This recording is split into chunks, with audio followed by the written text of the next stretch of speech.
నియోజకవర్గంలో ఏం కట్టాలన్నా 5% ఈయనకి చెల్లించాలా. అది అక్కడుండే ఎమ్మెల్యే. ఇంకొక తాడేపల్లిగూడెంలో ఉన్నాడు, చిల్లర కొట్టు పెట్టేశాడు.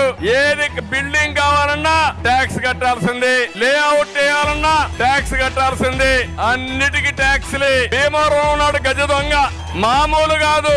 52 కోట్ల రూపాయల భూమిని కొట్టేశాడు. జగన్మోహన్ రెడ్డి రిషికొండను కొట్టేసి 500 కోట్లతో ప్యాలెస్ కడితే ఇక్కడ భీమవరం ఎమ్మెల్యే ఆయన ఒక ప్యాలెస్ కట్టాడు, పోటీ పడుతున్నాడు.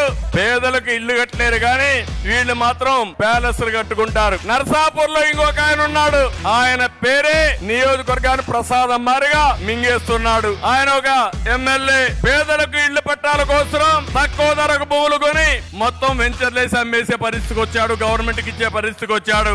గోదావరి ఏటికట్టు ఆధునీకరణలో నాసిరకం పనులు చేసి 15 కోట్లు మింగేశాడు. వీళ్ళు ఎమ్మెల్యేలు.